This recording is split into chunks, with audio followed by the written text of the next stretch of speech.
Part 3, A Governess at Thornfield. Chapter 7, Thornfield and Mr. Rochester. Thornfield Hall was a large gentleman's house in the country, near a town called Millcote. There, after my 16-hour journey, I was welcomed by Mrs. Fairfax. She was a little old lady, dressed in black, who seemed glad to have someone else to talk to, apart from the servants. Although the house was dark and frightening, with its big rooms full of heavy furniture, I was excited at being in a new place and looked forward to my new life there, working for kind Mrs. Fairfax.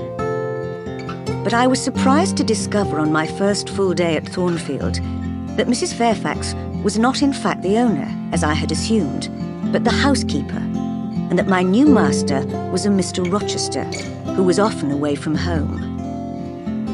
My pupil was a girl called Adele, 7 or 8 years old, who was born in France and could hardly speak English.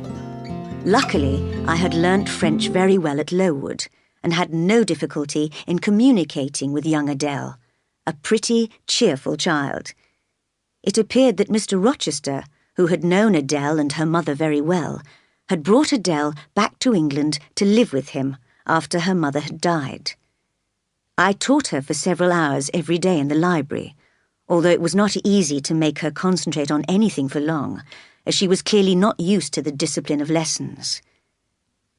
One day, I took the opportunity of asking Mrs. Fairfax a few questions about Mr. Rochester, as I was curious about him, and the little housekeeper seemed happy to talk.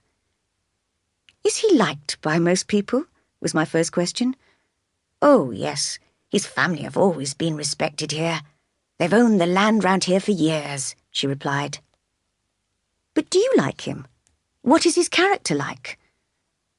"I've always liked him, and I think he's a fair master to his servants. He's a little peculiar, perhaps. He's travelled a lot, you know. I expect he's clever, but I can't tell, really." "What do you mean, peculiar?" I asked, interested. "It's not easy to describe. You're never sure whether he's serious or joking. You don't really understand him, at least I don't. But that doesn't matter. He's a very good master." I could get no further information from Mrs. Fairfax about Mr. Rochester, but instead she offered to show me round the whole house. We went through many large, impressive rooms, finally reaching the top floor, where there was a narrow corridor with several small black doors, all shut. I stopped to look at them, and thought for a moment they looked like prison doors, hiding evil secrets.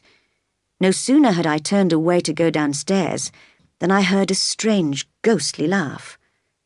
"Mrs. Fairfax," I called out, as the housekeeper was already on her way downstairs. "Did you hear that laugh? Who is it?" "It may be Grace Poole," she answered calmly. "She's paid to help the housemaid in her work, and always sews in one of those rooms." I heard the laugh again. It did not sound human to me. "Grace!" called Mrs. Fairfax. I did not expect anyone to answer, but in fact a door opened, and a middle-aged woman appeared. She looked too plain and sensible to be a ghost. "Too much noise, Grace," said Mrs. Fairfax. "Remember your instructions." Grace nodded and went back into the room. Several times in the next few months, I went up to the top floor again, where I could look out of the high windows in the roof to see the surrounding countryside and be alone with my thoughts. I was very happy teaching pretty little Adele in the daytime and talking to kind old Mrs. Fairfax in the evening. But I felt that something was missing from my life. I had dreams of a greater and better life, and above all, I wanted to do more. People are not always satisfied with a quiet life, and women as well as men need action. While on the top floor, I often heard Grace Poole's strange laugh, and sometimes I saw her too. She used to go silently in and out of the room with a plate of food or a glass of beer. One day in January,